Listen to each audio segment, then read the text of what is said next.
हरि ओम तत्सत्। श्रीमते रामचंद्राय नमः।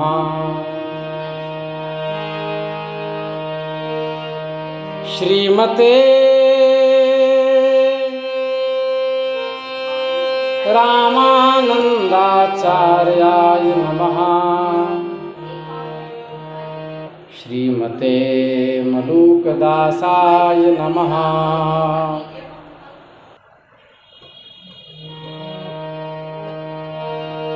श्री राम जय जय राम। श्री राम जय जय राम। श्री राम जय जय राम। श्री राम जय जय राम। श्री राम जय जय राम। श्री वृंदावन बिहारी लाल की जय। नमः पार्वती पतये। हर हर महादेव।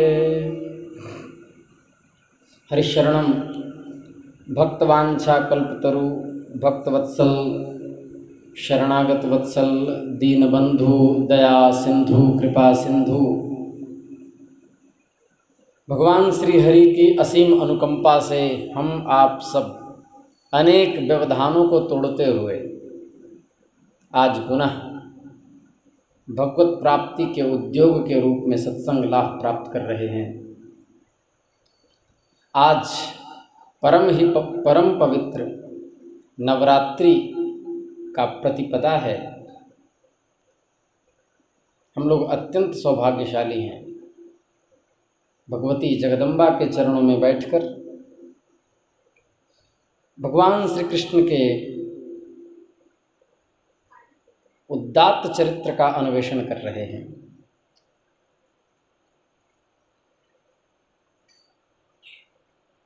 इधर भगवान दाऊ दादा के साथ मथुरा पहुँचे। जब रात बीत गई और सूर्य नारायण पूर्व समुद्र से ऊपर उठे तब राजा कंस ने दंग का महोत्सव प्रारंभ कराया। उन पर ब्राह्मण क्षत्रिय आदि नागरिक उस मंच पर यथास्थान बैठ गए। उस समय अपशगुन होने लगे। कंस के हाथ से दूध गिर गया। भेड़िए रोने लगे। रात्रि में स्वप्न में उसे भैंस का दर्शन हुआ था। स्वप्न में भैंसा का दर्शन मृत्यु का कारक होता है या मृत्यु तुल्य कष्ट होता है। स्वप्न में विवाह भी मृत्यु का कारक होता है। चाणूर मुष्टिक कूट शल तवशल आदि प्रधान पहलवान बाजों की सुमधुर ध्वनि से उत्साहित होकर अखाड़े में आकर के बैठ गए। इसी समय भोजराज कंस ने नंद आदि गोपों को बुलाया। सभी अपने अपने स्थान पर बैठ गए। भगवान स्नानादि नित्य कर्म से निवृत्त होकर के नगाड़े की ध्वनि सुनकर रंगभूमि में देखने के लिए चल पड़े। भगवान श्री कृष्ण ने रंगभूमि के दरवाजे पर पहुंचकर देखा कि कुवलया पीड़ नामक हाथी खड़ा है। भगवान श्री कृष्ण ने अपनी कमर कस ली और घुंघराले अलके समेट ली। मेघ के समान गंभीर वाणी से महावत को ललकारते हुए कहा, महावत, ओ महावत, हम दोनों का रास्ता छोड़ दे, हमारे मार्ग से हट जा। अरे सुनता नहीं, देर मत कर, नहीं तो मैं हाथी के साथ तुम्हें भी यमराज के घर भेज दूंगा। भगवान यहाँ से प्रारंभ कर दिया अपना। भगवान ने श्री कृष्ण को ऐसा कहते देखकर वो क्रोध से तिलमिला गया। और अंकुश से कुवलयापीड़ हाथी को मारा। अब कुवलयापीड़ श्री कृष्ण की ओर बढ़ा, भगवान की ओर झपट कर बड़ी तेजी से उन्हें श्री कृष्ण को सूंड में लपेट लिया, किंतु भगवान सरक करके बाहर निकल आए और एक घूंसा जमाकर उसके पैरों के बीच में जाकर छिप गए। अब हाथी का कान बहुत बड़ा होता है, उसको अपना पीठ दिखाई नहीं देता। अब पैरों के पीछे जब छिप गए तो हाथी को दिखा नहीं। उन्हें अपने सामने न देखकर कुवलयापीड़ को बड़ा क्रोध हुआ। उसने सूंघ कर भगवान को अपनी सूंड से टटोल लिया और पकड़ा भी, परंतु भगवान ने छुड़ा लिया। इसके बाद भगवान उस बलवान हाथी की पूंछ पकड़कर खेल खेल में ही उसे 100 हाथ तक पीछे घसीट ले गए, जैसे गरुड़ सांप को घसीट लाता है। भगवान श्री कृष्ण ने दौड़ते दौड़ते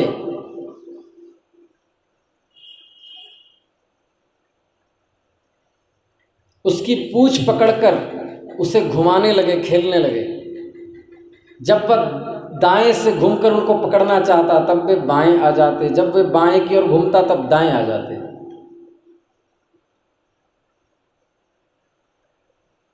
इसके बाद कुवलयापीड़ एकदम चिढ़ गया, उस श्री कृष्ण पर फिर टूट पड़ा। इसके बाद सूंड पकड़ करके भगवान ने धरती पर उठा करके उस हाथी को पटक दिया।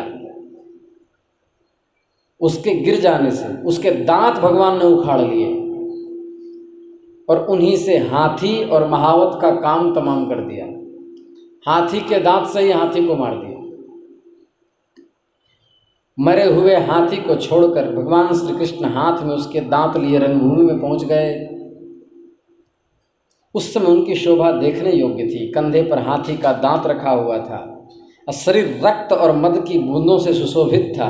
मुख कमल, पसीने की बूंदें मुख कमल को शोभायमान कर रही थी। जिस समय भगवान श्री कृष्ण बलराम जी के साथ रंगभूमि में पधारे, उस समय पहलवानों को वज्र कठोर शरीर, साधारण मनुष्यों को नर रत्न, स्त्रियों को मूर्तिमान कामदेव, गोपों को स्वजन, दुष्ट राजाओं को दंड देने वाले शासक, माता पिता के समान बड़े बूढ़ों को बालक की तरह और कंस को मृत्यु की तरह भगवान दिख पड़े, सबको अपनी अपनी भावना अनुसार। जाकी रही भावना जैसी, प्रभु मूर्ति देखहि तीन तैसी। कंस बड़ा धीर वीर था, फिर भी जब उसने देखा कि कुवलयापीड़ को मार डाला तो वह घबरा गया। इसके बाद वह क्रोध से फड़फड़ाने लगा।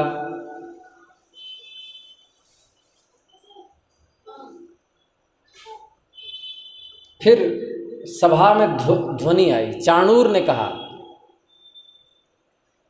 हे नंदनंदन श्री कृष्ण, ओ बलराम जी, तुम दोनों वीरों के आदरणीय हो। हमारे महाराज ने यह सुनकर कि तुम लोग कुश्ती लड़ने में निपुण हो, तुम्हारे कौशल देखने के लिए तुम्हें यहां बुलाया है। देखो भाई, जो प्रजा, ध्यान से सुन रहा है, जो प्रजा मन वचन कर्म से राजा का प्रिय कार्य करती है उनका भला होता है। जो राजा की इच्छा के विपरीत चलती है उसे हानि उठानी पड़ती है। यह सभी जानते हैं कि गाय और बछड़े चराने वाले ग्वालिये प्रतिदिन आनंद से जंगलों में कुश्ती लड़कर खेलते रहते हैं और गाय चराते रहते हैं। इसलिए आप हम लोग दो दो हाथ करते हैं।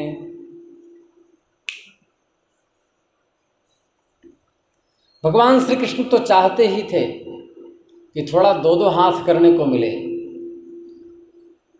चाणूर, हम भी इन भोजराज कंस की वनवासी प्रजा हैं, हमें इन प्रजा को प्रसन्न करने का यत्न करना चाहिए, किंतु हम लोग अभी बालक हैं, इसलिए हम अपने समान बल वाले बालकों के साथ ही कुश्ती लड़ने का खेल करें, जिससे देखने वाले सभासदों को अन्याय के समर्थन करने का पाप न लगे। ध्यान से सुने, अन्याय करना तो पाप है ही, अन्याय का समर्थन करना भी पाप है। जैसे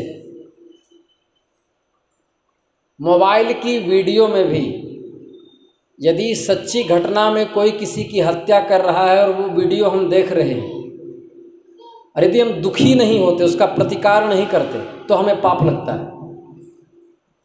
इसलिए प्रतिकार कर देना चाहिए। ओह बड़ा बुरा हुआ, इतना भी कह देना चाहिए, इतना तक नियम है।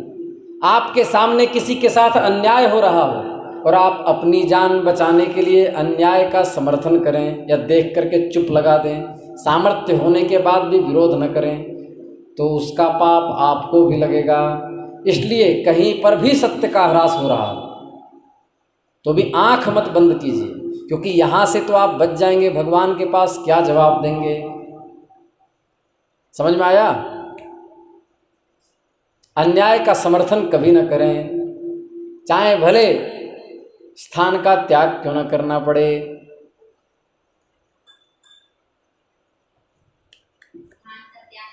तो चाणूर ने कहा, तुम और बलराम न बालक हो न तो किशोर, तुम दोनों बलवानों में श्रेष्ठ हो। तुमने अभी अभी 1000 हाथियों का बल रखने वाले कुवलया पीड़ को खेल खेल में मार डाला, फिर तुम ये झूठ क्यों कहते हो कि मैं बच्चा हूं?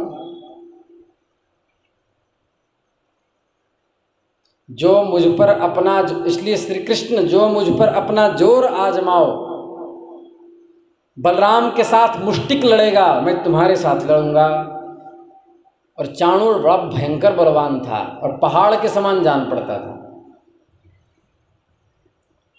इसके बाद श्री कृष्ण चाणूर से, बलराम जी मुष्टिक से जा भिड़े। वे लोग एक दूसरे को जीत लेने की इच्छा से हाथ बांधकर, पैर में पैर अड़ाकर बलपूर्वक एक दूसरे को खींचातानी करने लगे।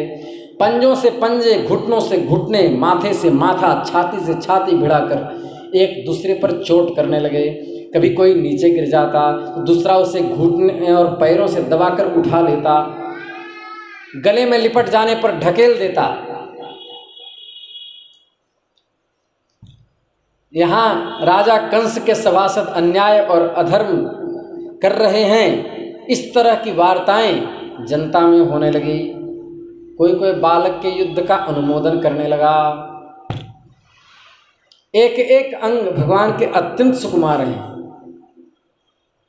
इसलिए सभासद लोग सोचे, जिस तरह रामावतार में रामचंद्र जी जब धनुष उठाने के लिए गए तो जानकी जी की सखियां, उनकी माता जी और माता जी की सहेलियां कहने लगी, अरे राम राम, इस बच्चे से कठोर कर्म क्यों करवा रहे हो?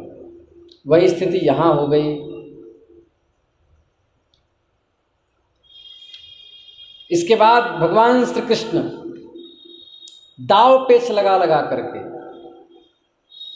चाणूर को पटकने लगे। बलराम जी भी मुष्टिक को उठा उठा करके पटकने लगे।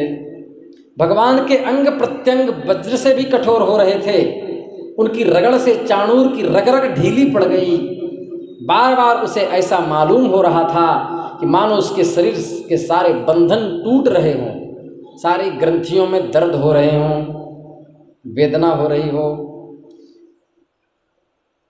भगवान को अपने बाहू में कस लिया, इतना ताकत लगा दिया कि साधारण मनुष्य की श्वास रुक जाए और आंत मुख से बाहर आ जाए, लेकिन भगवान को कुछ नहीं हुआ।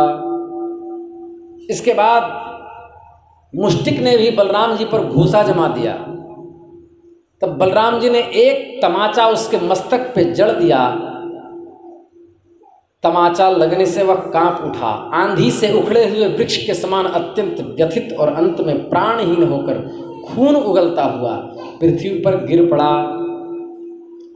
हे राजन, इसके बाद योद्धाओं में श्रेष्ठ भगवान बलराम जी ने सामने आते ही कूट नामक पहलवान को भी मार डाला। चाणूर, मुष्टिक कूट शल तोसल कोई यमलोक भेज दिया। इतना देखते ही कंस आग बबूला हो गया। उसने बाजे गाजे बंद करा दिए, अपने सेवकों को आज्ञा दी, गोपों का सारा धन छीन लो, दुर्बुद्धि नंद को कैद कर लो, इन दुष्चरित लड़कों को नगर से बाहर निकाल दो। कंस इस प्रकार बढ़ बढ़ करके बकवाद कर रहा था। अविनाशी श्री कृष्ण कुपित होकर फुर्ती से वेग पूर्वक उछलकर लीला से ही उसके मंच पर जा चढ़े। जब मनस्वी कंस ने देखा कि मेरा मृत्यु भगवान श्री कृष्ण मेरे सामने आ चुके हैं, तब वह सहसा अपने सिंहासन से उठ खड़ा हुआ, हाथ में ढाल और तलवार उठा ली। हाथ में तलवार लेकर वह चोट करने का अवसर ढूंढता हुआ पैतरा बदलने लगा। आकाश में उड़ते हुए बाज के समान वह कभी दाईं ओर जाता, कभी बाईं ओर जाता, परंतु भगवान का प्रचंड तेज दुस्सह था। जैसे गरुड़ सांप को पकड़ लेते हैं, वैसे ही भगवान ने बलपूर्वक उसे पकड़ लिया। उसी समय कंस का मुकुट गिर गया और भगवान उसके केस पकड़कर उसे भी उस ऊंचे मंच से रंगभूमि में गिरा दिए। प्रगृह्य केसे सुचलत किरीटिं निपात्य रंगो परितुंग मंचात् तस्योपरिष्टात् स्वयमब्जनाभा पपात विश्वाश्रय आत्मतंत्रः। श्री कृष्ण गोविंद हरे मुरारे हे नाथ नारायण वासुदेव। फिर परम स्वतंत्र और सारे विश्व के आश्रय भगवान श्री कृष्ण उसको पटक करके उछल करके उसकी छाती पर कूद गए। उनके कूदते ही कंस की राम नाम सत्य है, बोले वृंदावन बिहारी लाल की जय। कंस की मृत्यु हो गई। स्वर्ग में नगाड़े बजने लगे, स्वर्ग से पुष्पाच्छादिका होने लगी। कंस नित्य निरंतर घबराहट में भी भगवान का ही चिंतन करता रहता था। वह खाते पीते सोते चलते फिरते सांस लेते सब समय अपने सामने चक्रधारी श्री कृष्ण को देखता रहता। इससे उनको उस सारूप मुक्ति की प्राप्ति हुई जो बड़े बड़े योगियों को भी दुर्लभ है।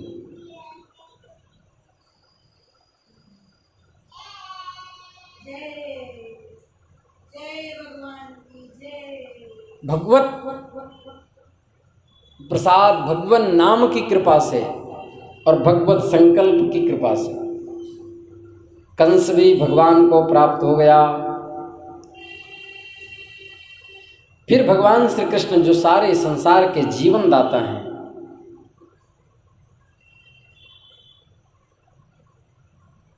उन्होंने रानियों को ढाढ़स बंधाया, सांत्वना दी, फिर और दैहिक क्रियाएं करवाई। तदनंतर बलराम जी और श्री कृष्ण जेल जाकर माता पिता को बंधन से छुड़ाया, शिरस्पर्श करके उनके चरणों की वंदना की। पुत्रों को साष्टांग प्रणाम करते देखकर भी देवकी ने हृदय से इसलिए नहीं लगाया क्योंकि वह उन्हें जगदीश्वर श्री कृष्ण को परमात्मा समझ रही थी। तो वो सोचने लगी कि हम पुत्री से कैसे समझें। बोले वृंदावन बिहारी लाल की जय। कल हम लोग भगवान का यज्ञोपवीत संस्कार सुनेंगे और उनका गुरुकुल में प्रवेश अध्ययन के लिए गुरुकुल में जाना सुनेंगे। नमः पार्वती पतये हर हर महादेव। 75% भागवत यहाँ पर हो गई, अब 25% और बचा है।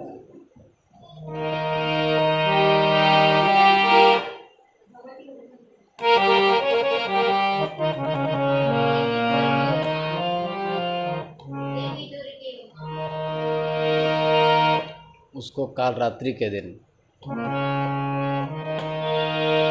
अम्बे तू है जगदम्बे काली, जय दुर्गे खप्पर वाली, तेरे ही गुण गाएं भारती।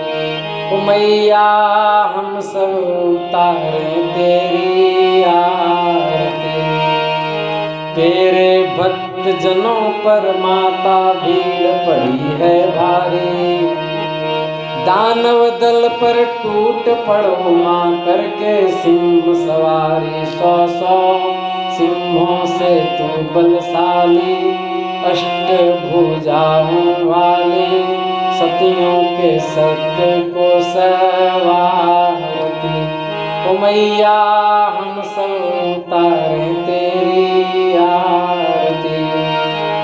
नहीं मांगते धन और दौलत, ना चांदी ना सोना माँ, ना चांदी ना सोना। हम तो मांगे तेरे मन में, हम तो मांगे तेरे मन में एक छोटा सा कोना, सबकी बिगड़ी बनाने वाली, लाज बचाने वाली, सतियों के सत्य को सवारती। ओ मैया हम सब उतारे तेरी आरती। नमः पार्वती पतये हर हर महादेव।